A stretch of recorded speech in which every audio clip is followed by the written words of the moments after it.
Hi Reddit, I'm Alice, 29F, and I've been financially supporting my younger brother, Matt, 26M, for several years now. Our parents passed away in a car accident when I was 23 and Matt was 20. It was a difficult time for both of us, but especially for Matt, who was still in college. I had just started my career in marketing and felt a strong responsibility to look after him. Growing up, our family didn't have much. Our parents worked multiple jobs to make ends meet, and we often had to make do with hand-me-downs and budget meals. Despite the financial struggles, our parents always encouraged us to dream big. Matt was particularly affected by this. He had grand ideas about his future but often struggled to follow through on them. After our parents' death, I took on the role of both sister and guardian to Matt. I helped him finish college, often sending money for his rent and groceries. Even after he graduated with a degree in business management, he had trouble holding down a steady job. He'd start something with enthusiasm but lose interest after a few months. I continued to support him financially, hoping he'd eventually find his path. About a year ago, Matt came to me with a business idea. He wanted to start a gym in our hometown. Matt had always been into fitness, spending hours at the local community center working out when we were teenagers. He'd often complained about the lack of a good gym in our area. At first, I was hesitant. Matt's track record with sticking to things wasn't great, and opening a business is a huge commitment. But Matt was persistent. He showed me a detailed business plan he'd worked on for months. He talked about how he'd researched the local market, found a potential location, and even had ideas for unique fitness classes that would set his gym apart. His enthusiasm was infectious, and I found myself getting excited about the idea too. After much consideration, I agreed to help him financially. I invested a significant portion of my savings, about $100,000, into his business. It was a risk, but I believed in him. I thought this might be the opportunity Matt needed to really apply himself and build something lasting. For the first few months, things seemed to be going well. Matt threw himself into setting up the gym. He found a great location in the center of town, bought top-of-the-line equipment, and hired a small staff of personal trainers. The gym started to gain members, and Matt seemed happier than I'd seen him in years. Meanwhile, my best friend Laura, 30F, had been a constant support through all of this. Laura and I met in high school when we were both 15. We clicked instantly over our shared love of music and our dreams of traveling the world. Over the years, we'd been through everything together, from trivial high school drama to more serious issues like my parents' death. Laura was there for me during the darkest days after losing my parents. She'd come over with takeout food, force me to get out of bed, and listen patiently as I cried and talked about my fears for the future. When I was overwhelmed with suddenly having to take care of Matt, Laura would step in and help, sometimes even letting him crash on her couch when he needed space. 5 years ago, Laura married Tom, 33M, a kind and hardworking accountant she met through work. I was her maid of honor at their wedding, and I remember thinking how perfect they seemed together. They bought a house in our hometown and settled into married life. I often spent weekends at their place, and we'd have game nights or backyard barbecues. Given how close we all were, I never suspected anything was amiss. That's why it was such a shock when I discovered that Matt and Laura had been secretly seeing each other. It happened on a Tuesday evening. I had some contracts for the gym that needed Matt's signature, so I went over to his apartment. I had a key, so I let myself in, calling out to him as I entered. I heard shuffling from the bedroom, and then Laura emerged, looking flustered. Matt followed, and it was clear from their disheveled appearance what had been going on. I stood there, frozen, as they tried to explain. They said they'd been seeing each other for 6 months, that they'd fallen in love, and that they hadn't known how to tell me. I left without saying much. I couldn't process what was happening. Over the next few days, both Matt and Laura tried to reach out to me. They sent messages explaining their side of things, but I couldn't bring myself to respond. I felt betrayed not just by their relationship, but by the fact that they'd hidden it from me for so long. When I finally confronted Matt, he didn't deny anything. He said that he and Laura had grown close while working on some marketing plans for the gym. One thing led to another, and they found themselves developing feelings for each other. Matt claimed that Laura's marriage to Tom was basically over anyway and that they were just waiting for the right time to tell everyone. I was furious. I told Matt that I couldn't support this behavior. I said that if this was how he was going to live his life, by hurting people and lying, then I couldn't continue to fund his business. Matt accused me of being controlling and mixing personal issues with business. He said that what happened between him and Laura had nothing to do with the gym. The news spread quickly through our family and friend circle. To my surprise, many of our relatives sided with Matt. They said I was being unreasonable and that Matt's personal life shouldn't affect our business arrangement. My cousin, Sarah, who I've always been close to, called me and said I was being too harsh. She argued that Matt was an adult and could make his own decisions, even if we didn't agree with them. Laura has been trying to reach out to me, leaving voicemails and sending text messages. She says she wants to explain everything, that things aren't as bad as they seem. But I haven't been able to bring myself to talk to her. The betrayal feels too fresh, too painful. I'm also grappling with whether I should tell Tom about the affair. He's been a good friend over the years, and the thought of him being in the dark about this makes me uncomfortable. But I'm not sure if it's my place to get involved.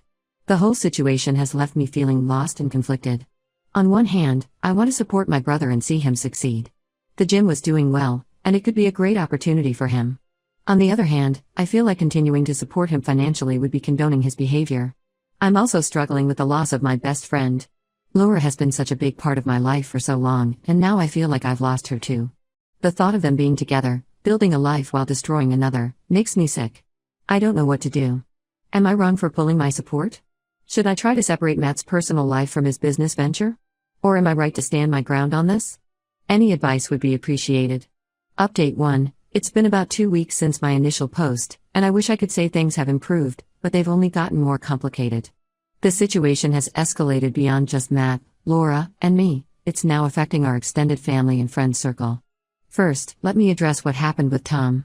After much deliberation, I decided to meet with him.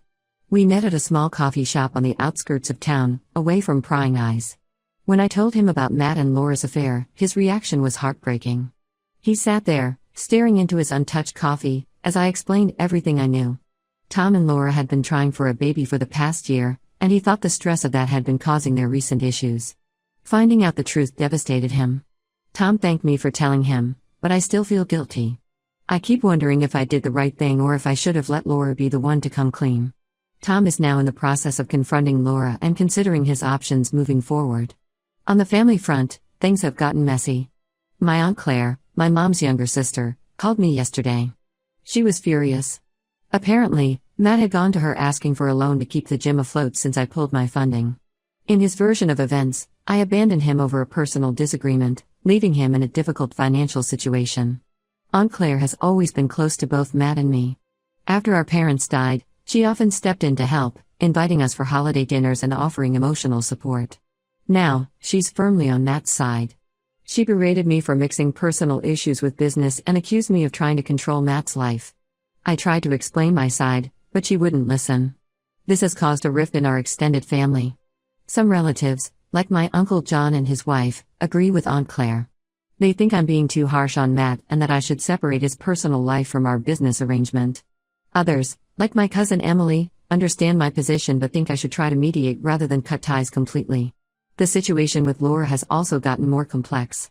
She's been telling people that her marriage to Tom was essentially over before she got involved with Matt. According to her, she and Tom had been having problems for months and were practically separated. She's painting their affair as something that happened naturally as her marriage was ending. The problem is, I know this isn't true. Tom was completely blindsided by the affair, and from our conversation, it's clear he thought they were working through normal marital issues, not on the brink of separation. Laura's attempts to rewrite history are frustrating and hurtful. Matt and Laura are still seeing each other, seemingly oblivious to the chaos they've caused. From what I've heard through mutual friends, they're talking about moving in together once Laura's divorce is finalized. It's as if they expect everyone to just accept their relationship and move on. As for the gym, it's struggling without my financial support. Matt has had to cut back on staff hours and is considering closing some of the less popular classes. He's been telling people that the gym's problems are my fault, that I pulled out my support at a crucial time. This has led to some of our old high school acquaintances, who are gym members, reaching out to me asking why I'm trying to sabotage my brother's dream. I'm feeling increasingly isolated. My phone is constantly buzzing with messages from family members and old friends, all weighing in on the situation. Some are supportive, but many are critical of my actions. It's overwhelming, and I've started to avoid social gatherings to escape the constant questions and judgment. Work has become my refuge. I've thrown myself into my job, taking on extra projects to keep my mind occupied. My boss has noticed and has been supportive, even offering me some time off if I need it. But I'm afraid that if I slow down, I'll have to fully confront the mess my personal life has become. I'm starting to question my decisions. Was I too hasty in pulling my support from the gym? Should I have tried harder to work things out with Matt? Am I being too judgmental about his relationship with Laura? But then I remember the look on Tom's face when I told him about the affair, and I feel justified in my actions. I don't know how to move forward from here. I want to repair my relationship with my brother, but I don't know if I can trust him again. I miss my best friend, but I'm not sure if Laura and I can ever go back to how we were. And now, with the family taking sides, I feel like I'm losing my support system. Any advice on how to navigate this situation would be appreciated. How do I stand my ground without alienating my entire family? Is there a way to support Matt's business without condoning his personal choices? And how do I start to rebuild my own life amidst all this chaos? Update 2. It's been a month since my last update, and the situation has continued to evolve. I'm writing this update because I feel like I'm at a crossroads, and I need some perspective. First, the news about Tom and Laura's divorce has spread. As I mentioned before, Tom confronted Laura after our conversation. From what I've heard, it was a difficult and emotional discussion. Laura initially tried to downplay the affair, sticking to her story about their marriage being essentially over. But when Tom revealed he knew the details, including how long it had been going on, she broke down and admitted to everything. They're now in the middle of divorce proceedings. Laura has moved out of their house and, to everyone's surprise, has moved in with Matt. They're not even trying to be discreet anymore. This has caused quite a stir in our small town, with people taking sides and gossip running rampant. Tom is understandably struggling. We've been in touch, and he's been seeing a therapist to help him process everything. He's grateful that I told him the truth, which makes me feel a bit better about my decision to get involved. However, the stress of the situation has started to affect his work, and he's considering moving to a different town to get a fresh start. As for Matt and the gym, things have taken an interesting turn. Last week, he showed up at my apartment unannounced. It was the first time we'd spoken face-to-face since our argument. He looked tired and stressed, not at all like the confident person who had pitched me the gym idea a year ago. Matt started by apologizing for how he had handled things with Laura. He admitted that they should have been honest from the beginning instead of sneaking around. However, he maintained that his relationship with Laura shouldn't affect our business arrangement. He then proceeded to ask if I would reconsider my decision to stop funding the gym. According to Matt, things have been tough since I pulled out. He's had to let go of 2 part-time employees and cut back on marketing, which has led to a decrease in new memberships. He said he was at risk of having to close down if things didn't improve soon. What really caught me off guard was when Matt mentioned that Laura had suggested they get a loan together to keep the gym going. Laura, who is in the middle of a messy divorce and has moved in with my brother, thinks they're in a position to take on more debt. It's like they're living in a bubble, completely disconnected from the reality of their actions. I was conflicted. On one hand, I still believe in the potential of the gym. It was doing well before all this drama, and I hate to see something I invested in fail. On the other hand, I'm not sure I can trust Matt's judgment anymore, especially with Laura involved. After thinking it over, I told Matt that I couldn't reinvest in the gym. I explained that it wasn't just about the money, but about trust. His actions had shown me that he wasn't ready for the responsibility of running a business. I suggested that if he was serious about saving the gym, he should look for other investors or consider selling to someone who could manage it better. Matt didn't take this well. He accused me of being vindictive and letting personal issues cloud my judgment. He said that Laura was right, that I was trying to control his life by withholding financial support. We ended up in a heated argument, with years of unresolved issues coming to the surface. He left angry, and we haven't spoken since. The family situation hasn't improved either. Aunt Claire is still firmly on Matt's side. She's been telling other family members that I'm being cruel and unsupportive. Some relatives have started to distance themselves from me, and I wasn't invited to the last family gathering. I'm feeling increasingly isolated. My work, which was once a refuge, is starting to suffer. I'm having trouble concentrating, and my boss has noticed. He's been understanding so far, but I'm worried about the long-term impact on my career. I'm also grappling with the loss of my friendship with Laura. Despite everything, there are moments when I miss her terribly. We had been friends for so long, and it's hard to imagine my life without her in it. But then I remember her betrayal, both to me and to Tom, and I feel angry all over again. I'm at a loss for what to do next. Part of me wants to wash my hands of the whole situation and start fresh somewhere else. Another part feels responsible for Matt and doesn't want to see him fail. And yet another part is tired of being the responsible one and wishes I could just focus on my own life for once. I could use some advice. Am I being too harsh by refusing to reinvest in the gym? How do I start to rebuild my relationships with my family? And most importantly, how do I move forward from here? Update 3. It's been several months since my last update, and I wanted to share how things have progressed. Unfortunately, the situation hasn't improved as much as I'd hoped, but there have been some significant developments. First, let's talk about the gym. Despite Matt and Laura's efforts, they weren't able to secure additional funding or keep the business afloat. The gym officially closed its doors last month. It was a difficult moment for Matt, who had put so much of himself into the venture. I heard about the closure through a mutual friend, as Matt and I still aren't on speaking terms. Matt and Laura's relationship has also hit some rough patches. They're still together, but from what I've gathered, the reality of their situation is starting to set in. They're living in a small apartment on the outskirts of town, both unemployed and struggling to make ends meet. The excitement of their affair has worn off, replaced by the stress of financial difficulties and the social fallout from their actions. Laura's divorce from Tom was finalized last week. Tom decided to take that job offer in another city, wanting a fresh start away from all the drama. Before he left, we met for coffee one last time. He thanked me again for being honest with him and said that while the past few months had been incredibly difficult, he was looking forward to starting over. It was a bittersweet moment. I'm glad Tom is moving forward, but I feel guilty about the role I played in upending his life. As for my family, the situation remains tense. Aunt Claire is still not speaking to me, and several other relatives continue to side with Matt. However, a few family members have started to come around.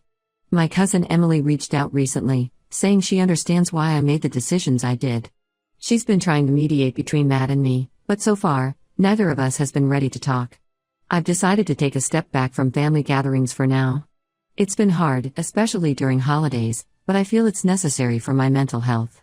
I'm focusing on building a support network outside of my family. I've joined a local book club and have been spending more time with colleagues outside of work. It's not the same as having my family around, but it's helping me feel less isolated.